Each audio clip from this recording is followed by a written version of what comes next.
Good afternoon to you, Scott Baker. Mikey, good afternoon. Monday afternoon. It is here for the next edition of Lead Better, our chance to discuss today's field note from Admired Leadership. This would be field note number 1607. And the title is Protecting the Team by Saying No Upstream. Yep. Direction counts on this one. It does. There's other times where you're saying no in parallel and down as appears, right. Yeah, and certainly down. But this is good. We talked a couple months ago about being Jupiter, and I think this particular field note kind of spells out. It echoes that. It does indeed. Yeah. Yeah, and so it made me think of a few other different examples of like where this shows up. So the Major League Baseball just ended for the season, and unfortunately the winner was the winner. But it made me think about managers getting thrown out of games, right? And if you talk to baseball managers about why it is that they choose to get thrown out, they're always going to make the defense of their losing it, of their yelling at an umpire, something that is going to be sounding very noble. So whether or not it's actually true or not, managers will always say they will always choose to get thrown out of a ball game in order to protect their teammate from being the one who gets thrown out. So it's usually in defense of like some egregious call that the umpire makes. The manager sees that their player is about to go out there and start arguing, and we definitely need that guy to stay in the ball game. So the manager is just running interference, running out there, going to get into the umpire's face. And or try to fire up the team. Yeah. All kinds of reasons. Yeah. But the one reason that they always say is to protect their teammates, right? The players of the team, because they don't want them to get thrown out. They need them for the win. Yeah. Now, and defending a player because of a problem or a team because of a troublesome situation, that's sort of one role where you're taking heat. And I'll have you come back to the Jupiter metaphor here in just a minute. In this case, the field note is really focused on this idea that somewhere up the chain, people have made a decision. You're a leader, your team, you're working on this project, or this seems to be the priority. And now we're going to either change that priority, or we're going to ask you to do something additional to what you're executing because of this reason, that reason, the flavor of the month, the thing that the CEO read in the Wall Street Journal that morning, maybe what their kid said to them when they were driving them to school that morning. Whatever the reason is, all of a sudden, you're getting word, the team's getting a direction, there's an email sent, and the team is like, what do we do with this? Yeah. And so this is more of a factor of it's not that the CEO is punishing your team for something they've done wrong or about to bring down the hammer, and you as the leader are taking the brunt of the blow. In this case, it's requiring you to send the signal back up the chain. Let's think about this. I think the team needs to stay focused on what they're doing. We're not going to be able to handle this, at least right now. Right. And so there's been times where we've recommended skip level meetings taking place on a regular basis. And the more an organization institutes those skip level meetings, the more situations like this will present itself, right? Where if my boss and my employee are having a meeting and I'm not exactly sure what kind of assignments, might emerge just from the brainstorm of those two people talking, it might be that there's a lack of context from my leader not realizing they need to stay focused on this. Yeah, and part of the issue here is even in a circumstance where the people above you in the hierarchy believe that this is something great. It's a great opportunity. It's great for you as the leader. It's great for your team. They are seeing it with something of an improper lens, right? And so you're the one stepping in and saying, and I'll make this point. The field note is couched as the leader saying no as a way to defend the team, to keep them on track. Yes.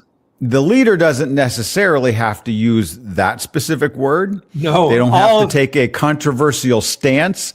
It can be like, let's talk about this, or let's think about this, or maybe that could be our priority in Q3. right? Yeah. There's a lot of ways to say no here, right? Yeah. All of your skills as a leader need to come to bear in how to Exactly properly right. say Yeah. no here. So all the things that you're saying to lower resistance when you're saying no down the chain instead of upstream need to kind of emerge so that you still have buy-in from people. And so we usually don't talk about those kinds of things of like how to present a disagreement in a way that is going to be observed, and you still get buy-in from the people who need to execute for you, even though you're saying no to them. But being able to recognize that kind of resistance going up the chain, it's as important as ever. Sure. For you. Yeah. We're not saying that, you need to increase your power markers with the way you say no here. Right, exactly. Yeah, this is not you just being the blunt enforcer.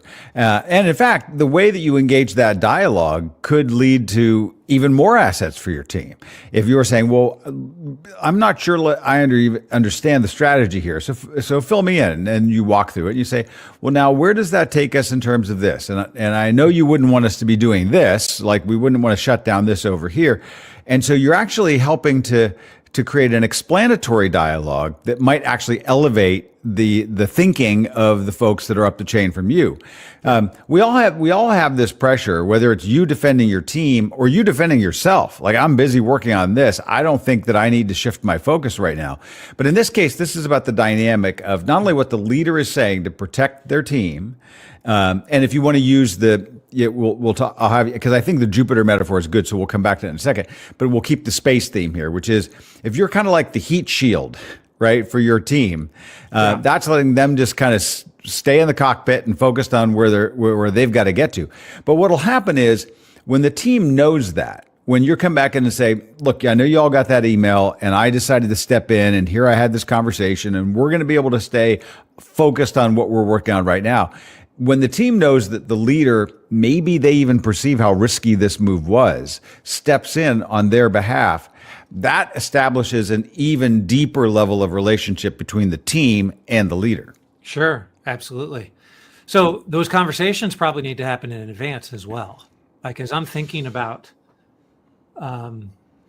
if this happens regularly, you'll probably be having a conversation with your team members saying, if you get an assignment from up the chain, right, just run it by me first, right? Give me the opportunity to say no so that you don't have to. Yeah. That kind of conversation is what is probably normally where the first conversation happens. What this field note is pointing out to me in a dramatic way is like, it's not just about me having that conversation with my team. It's also about me having that conversation with my boss as well, right? Yes, if it continues to happen from our leader, this is me saying, I'm establishing ahead of time, almost before you even are inventing the new priority or handing down the new strategy without going through me, that there are going to be times that I need to push back and probably say no to you. Like that conversation, it's a prefab conversation that you have with your team. There's another prefab conversation that needs to happen up the chain as well. And just because I have the tendency to think about preparing those under me for this conversation, but preparing those above me for it is the part that is like, oh, I didn't realize I had to think through all of that, right? But if you're going to be a good communicator, all that pre-work you do about softening the blow or that change management that you have down the way is all the same type of things that you need to do up the stream too. It's hard.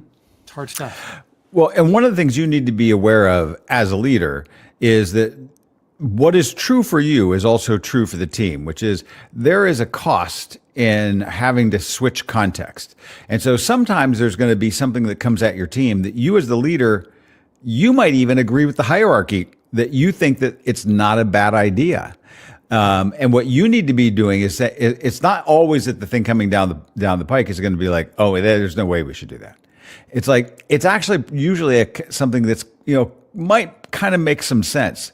But what you have to be sensitive to is if there's a certain number of hours and we're looking at trying to get this new initiative rolled out in 90 days, and I think that my team has the capacity to handle this additional priority or strategy, whatever it's come down, maybe not, because if they have to kind of partition their day so that they've got to shift their attention back over to here because they're already dealing with this one main priority and 14 other tasks that they have to attend to. The more times they have to kind of like pull themselves out of working on this to work on this, there's going to be a slowdown across the board. And sometimes those things aren't fully accounted for, but you know it would be true for you because it's difficult when you're having to always switch priorities. Now, top leaders who sometimes aren't the ones, in the trenches working on the real gears of the problem, they have to switch contexts very fast throughout their days. They also are competing to kind of make sure that their focus is working. But teams and most of us don't work quite at that level of CEO fluidity and how we context switch. And I still always like that image.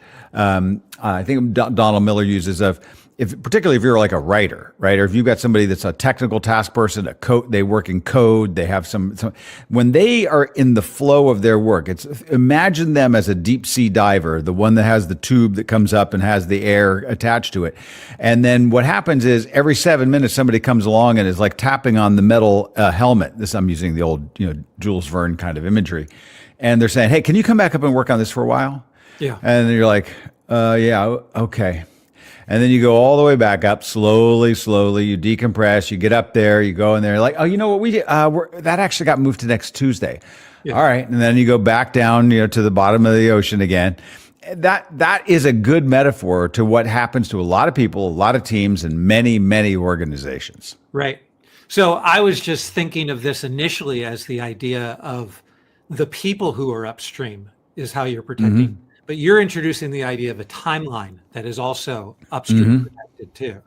So that if a request hasn't even come up and I'm not even saying no to a certain thing, if you're asking someone on my team to do something, but I already know they're at the bottom of the ocean, it's actually my job as a leader to communicate up to you ahead of time. You might be used to just kind of doing skip level assignments, but for the next 2 weeks, that's not possible. And so before you even articulate the ideas in your mind that are just kind of off the cuff, don't even think about my team member as someone that you hand them off to. Do you think also that this process of saying no might include that you agree and you accept the fact that this new priority has to come to your team, but that's the removal of some other responsibility? Sure, meaning, but that's the kind of conversations that I get paid for. Like, that's why exactly right. That's why I make the big bucks and you make the even bigger bucks. I have to be able to protect. And while we're arguing or discussing over how the priority should actually pan out, I want them to keep on working. I don't want them to fret about the idea that they may or may not be. I don't want them thinking about where the best stopping point is. And until they know that we're definitely doing this, I actually want them to be in the dark about it completely, because stay down there at the bottom of the ocean and keep on chugging away. Right. So if there's, I want to go to and step up and really fight for you without you knowing for as long as possible.